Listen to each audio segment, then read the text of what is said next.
नीरज जी, कल सुबह में आप लोग चर्चा कर रहे थे कि 80% चांस था 75 बेसिस पॉइंट के हाइक का। मैंने कल शाम को देखा तो 90%, आज सुबह में 94%।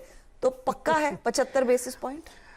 बिल्कुल ऐसा लगता है कि अब सभी लोगों ने अपने क्लाइंट्स को नोट भेज दिया है। गोल्डमैन सैक्स, जेपी मॉर्गन बैंक और सब ने अपने क्लाइंट्स को नोट भेज दिया है कि आप 70 बेसिस पॉइंट के लिए बिल्कुल तैयार रहिए, इतना तो बढ़ना ही है। और इस बात का अंदाज़ा इससे भी लगता है कि जो वहाँ के 30 ईयर्स के फिक्स होम लोन के रेट्स हैं वो 6.28% पे जंप कर गए हैं, जो कि एक हफ्ते पहले 5.5 थे। वाओ। तो 1% की जो ग्रोथ है, इससे साफ दिख रहा है कि बहुत हॉकिश पॉलिसी आने की तैयारी है। 10 साल और 30 साल के बॉन्ड यील्ड का जो इन्वर्जन हुआ था कल, वो अभी भी एग्जैक्टली वहीं पे खड़ा हुआ है, 3.5 के आसपास दोनों है। तो इससे ये लगता है कि फेड एक बहुत सख्त पॉलिसी पेश करने वाला है दो टर्म्स में। एक, ब्याज दरें कितनी बढ़ाएगा, और दूसरा जो बैलेंस शीट अपनी कम करना है उसको, यानी अपनी बैलेंस शीट का साइज छोटा करना, जिसको हम लोग क्यूटी बोलते हैं, वो कितना करेगा। हो सकता है उसमें भी वो इंक्रीज करे। अब एक वाइल्ड गेस है कि क्या 1% बढ़ोतरी हो सकती है, क्योंकि ये तो पच नहीं रहा है। 75 बेसिस पॉइंट के बाद आप 1% बढ़ाएंगे? देखिए, कल वहां पे भी WPI का नंबर आया है, वो भी और बढ़ के आया है। मतलब अप्रैल की तुलना में वो दुगना बढ़ा है।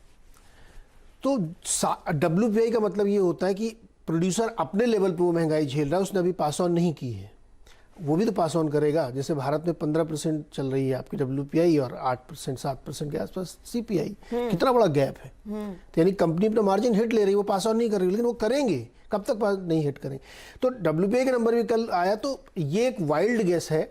हालांकि इस पर बहुत ज़्यादा लोग चर्चा नहीं कर रहे। कुछ लोग कह रहे हैं कि अगर ये नहीं करते हैं वो, तो उनको 75 2-3 बार बढ़ानी पड़ेगी, क्योंकि साल के अंत तक 3.5% ब्याज दर इनको ले जाना पड़ेगा। तो ऐसा नहीं है कि एक बार 75 बढ़ाया तो आगे 50 और फिर आगे 25? नहीं, वैसा नहीं, वो वैसे संभावना चांसेस तो पूरी तरह से वॉश आउट हो गए। कम से कम 2 बार तो वो संभावना एकदम खत्म है। अगर 75 बढ़ाएंगे तो फिर जुलाई 26 को फिर 75 बढ़ाएंगे। अगर इस बार अनएक्सपेक्टेडली, आजकल सरप्राइज दे रहे हैं सारे सेंट्रल बैंकर्स, तो ऐसा करते तो शायद रिलीफ होगा। कंट्रोल नहीं कर पाते अपनी इकोनॉमी को ये लोग। एक्चुअली सारे सेंट्रल बैंकर्स समझ नहीं पाए कि किस तरीके से हो रहा है। तो ये एक तस्वीर बन रही, इसलिए मार्केट कल बड़ा कॉशियस अप्रोच था। 2-3-5 दिन से लगातार S&P गिर रहा है, और अब वो एकदम ठीक से बेयर मार्केट में चला गया है। तो मार्केट एक देखना चाहता है क्या हुआ। कल भी थोड़ा सा नरम ही रहा वहाँ पे। ब्रॉडर मार्केट में देखेंगे तो काफ़ी कमजोरी थी, बड़े इंडाइसेस कम गिरे हैं। ये एक चैलेंज हो सकता है।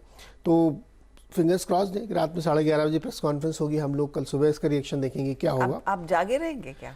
वो मन नहीं मानता, नींद नहीं आती। आप लाइट बंद करके जब आंखें बंद करके फिर भी एक बार देख लें क्या? हाँ, मेरी आदत होगी फिर 1 बजे एक बार उठे और फिर जल्दी से CNBC.com खोला कि क्या हुआ, अच्छा हे भगवान, और फिर उस ट्रैप में फंस गए तो गए, तो फिर गलती से अगर प्रेस कॉन्फ्रेंस सुनने लगे उनकी, तब तो फिर 1 घंटा जाता है। तो इसलिए देखते हैं क्या होता है। अगर सो गए तो ठीक है, नहीं तो देखना पड़ेगा। कल हम दोपहर में दिनशॉ ईरानी से बात कर रहे थे। दिनशॉ ईरानी ने कहा कि अगर 75 बेसिस पॉइंट का हाइक आता है तो all hands of the table, यानी कि तेजी की पोजीशन लेंगे ही नहीं वो। इस समय वैसे भी 12% कैश में बैठे हैं, तो और कैपिटल डिप्लॉय नहीं होगा। आइडेंटिफाई करके रखे हैं, लेकिन कैपिटल बिल्कुल नहीं डिप्लॉय होगा। अगर 100 बेसिस पॉइंट यानी कि 1% आता है तो शायद बिकवाली पर उतर आए हैं सारे, और फिर भारत में तो और मार पड़ेगी, पैसा यहां से और निकलेगा। बिल्कुल निकलेगा। देखिए, दुनिया भर का जो 90% मार्केट है वो डेट का ही है। तो अगर अमेरिका में रेट इतने तेजी से बढ़ेंगे तो फिर पूरी दुनिया में आपको बढ़ते हुए दिखेंगे। हाँ? और वो एलिवेशन लेवल का जब आएगा तो फिर आपकी रिजर्व बैंक को ही बढ़ाना पड़ेगा, फिर से और ज़्यादा बढ़ाना पड़ेगा, तो पैसा यहाँ से निकलेगा ही। और कल भी 4,450 करोड़ का बेचा FIIs ने। 4,502 करोड़ कैश मार्केट। ये कम नहीं होता है। 2 दिन से लगातार, मतलब 2 दिन में 10,000 करोड़ निपटा दिए उन्होंने। मैं इनफैक्ट एक डेटा कल पढ़ रही थी कि अप्रैल 2021 से अब तक करीब 50 बिलियन